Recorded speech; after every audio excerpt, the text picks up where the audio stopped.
My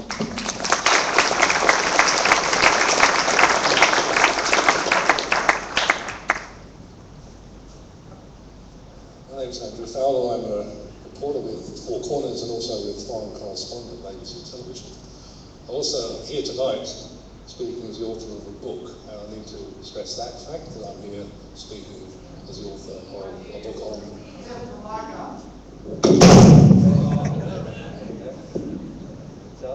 This would never happen at the ABC, I'm sure.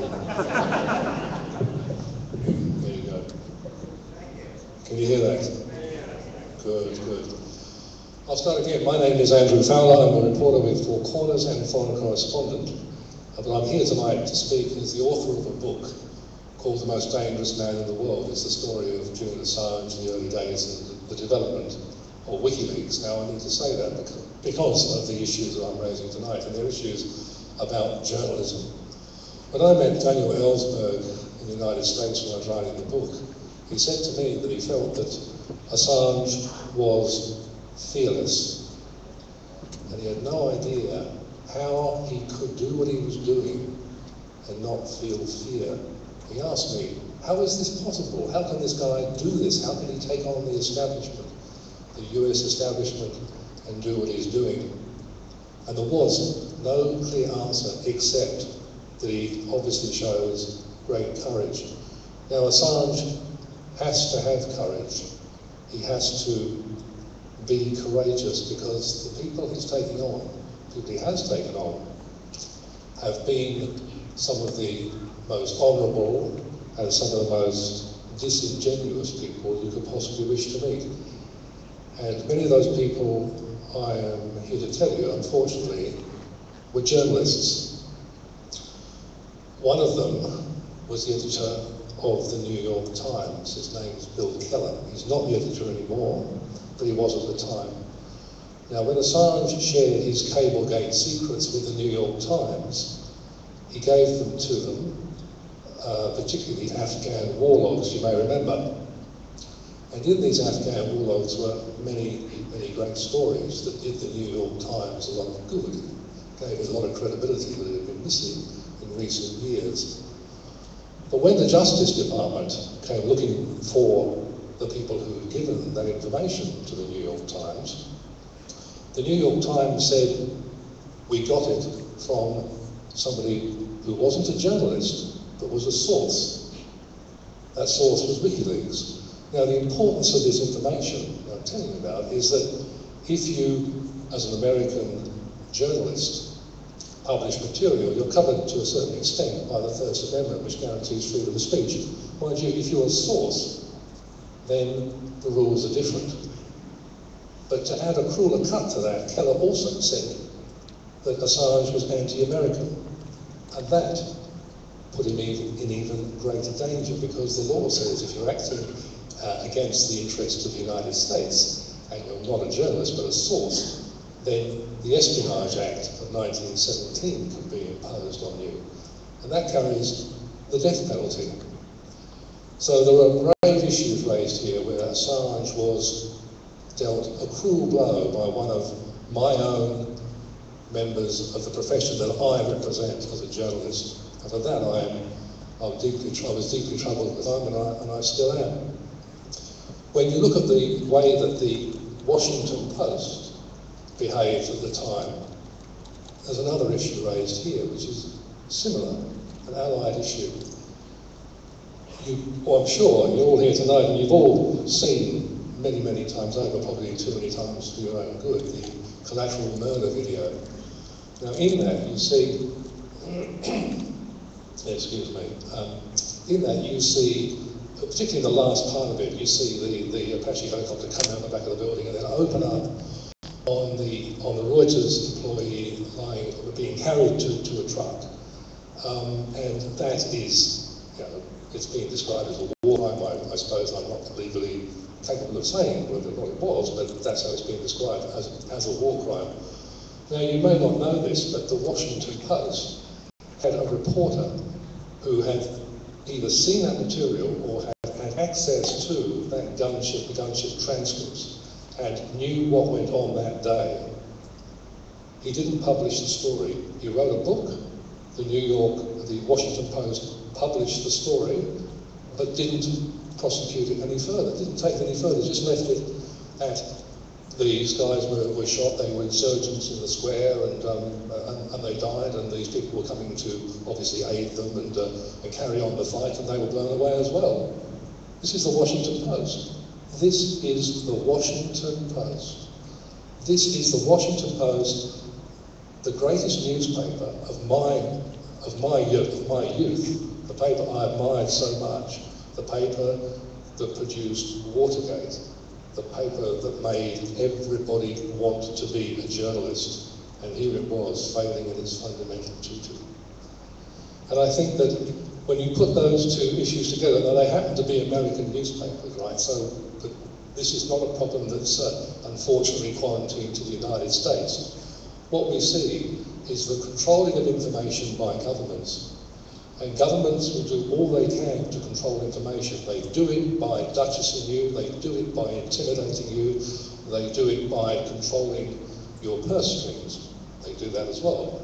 And so they'll do anything they can. What we got here was an example of how Bill Keller was, if David Finkel for the Washington Post, who didn't write the story I told you about, was embedded with the Apache helicopter group, then Bill Keller was embedded with the White House.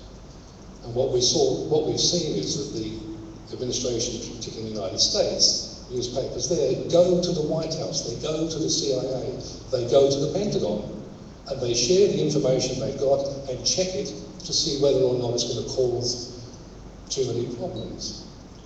Now, Julian Assange has told me, I'm sure has said publicly many times, he says, what would you do? Why do you go to the people that have committed the crime or created the problem and give them the tip-off? Why would you do that? You go to them for a response at the end, as we do as journalists. You go and get a response. You don't just publish the material with their spin involved in it. Now, the significance of what happened in that particular event is that what we saw was the containment of information by government. What you saw with Cablegate, what you saw with WikiLeaks, and why WikiLeaks is so important to journalism is that it broke out of the containment vessel. Because the governments, this particular example, the United States government, was so, excuse me,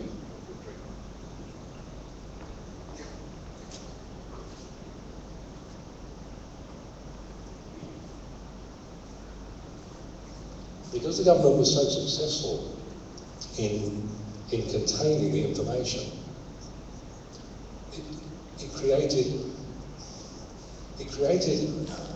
a situation that was only solvable by a massive explosion.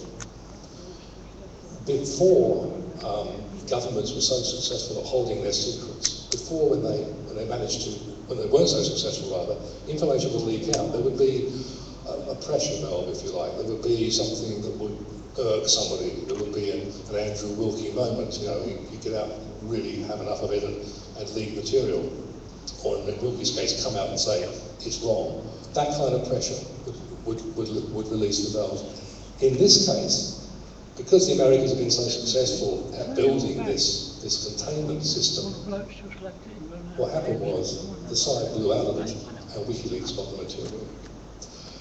And that material obviously changed the way we think about just about anything. And you can go through WikiLeaks right now. I mean, if you've got your iPhone on, click on it, go in and do a search, and you can search any single thing you want, and you'll find information which will help you understand the contemporary world. To understand the importance of WikiLeaks is to understand at the moment that as journalists we use it every single day. I used it in the last story I did for Four Corners. I used it when I accessed information which was mentioned earlier about Mark Habib and about the other people that were bragging that they were going to bring on the challenge and remove Rudd earlier. This stuff is contained in WikiLeaks, but that's the current event. Historians will look and build a parallel, a more accurate picture of history for the last 10 years, looking at that information. So we have this information explosion bursting out. We know why it didn't happen before, because it was so much contained. But the question is, how did WikiLeaks manage to operate that system? Why did it emerge in the way that it did? I think it's important to understand that a guy called Nick Davies, who works for The Guardian, although he's a freelancer, so he's a freelance person, he's outside the mainstream, he's not captured in the way that Keller and the rest of them are. He roves around the perimeter fence. He's like Julian Assange. They're outside the perimeter fence. It's where journalists should live their lives, on the outside of the perimeter fence. That's what these guys are doing, and that's why they're different from the people that are caught up in the middle, in the safe centre. You go to the wire, you talk to the people that have been thrown out to the perimeter, because those in the centre are too happy and too safe. Those that come and talk to you, they're the people that tell you what's going on in the Badlands, in the decision-making process. Now, Assange and Nick Davies have something in common. What they have in common is that they are both outsiders. And when they work together, they produce this extraordinary, never-ending roller coaster of exposés in the Guardian newspaper, Washington Post, and Le Monde. Now, they've had a falling out. I mean, it's a bit like John and Paul. I mean, this happens all the time. People have fallings out. But when they work together at that time, they produced the most amazing journalism I've ever seen. I don't think we will ever see journalism better than the way it was practiced when WikiLeaks worked with the mainstream media, the awful, ghastly mainstream media. They did a fantastic job. The problems I focused on before the Washington Post and New York Times are to give you an illustration of how they changed the scene and how WikiLeaks changed the scene. And that was why it was so important. That's why WikiLeaks is the single most important journalistic change I think that any of us will ever see in our lifetimes. When you look closer to home, what are we doing as journalists? What are we doing to support WikiLeaks? Well, the Media Alliance, which is the journalists' union, drew up a document which was signed by all the major news organisations with the exception of one. Only one organisation didn't sign this document calling for support for Julian Assange and WikiLeaks. Now, I can't possibly suggest it might be Rupert Murdoch. Of course, yeah, it was Rupert Murdoch. And that's look, by the way, Murdoch's, I mean, there are problems in the Murdoch media right now, and there have been problems, but some of the best journalists do work for Murdoch, and we wouldn't know about Hanif, we wouldn't know about the kids overboard if it hadn't been for Murdoch, and Cameron Stewart's done some great work, and people like that. But that was the example. So what do we do? What do we do as journalists to support this particular thing which is so important to us? Well, I think it will determine who we are as journalists and how much we've changed and how well we do our job in the future when push comes to shove, and if the United States does manage to wrestle or get Julian Assange from Sweden, if he is sent to Sweden, to the United States, in that moment of transition before it happens, what we do as journalists will be very, very important. And all the letters we signed, including the ABC, including Fairfax and the rest of them, to the government saying we need to support this, we will need to make a clear and unequivocal statement that you do not do this, not only to an Australian citizen, but to an Australian journalist, because you're next, we're next, we are next. Every journalist needs to understand that Assange first, as we just saw, the usual, the story, first of all the Jews, then the blacks, then the gays. Well, he didn't say then the journalists, but that's what it'll be. And I think we need to make a statement, an unequivocal statement of support for Assange. Again, we need to do that, because if he goes, we all go. How far the United States reach can go around the world. is truly terrifying at the moment. If it is possible to take an Australian citizen to temporarily surrender an Australian journalist into the arms of a country where people call for his summary execution and describe him as a high-tech terrorist and go unchallenged and uninvestigated themselves. That's a rather sort of grim picture, I'm afraid, I painted of my job and what I do. But what I'm saying to you is that WikiLeaks has made a difference to us as journalists, and for that we are eternally grateful. Thanks very much.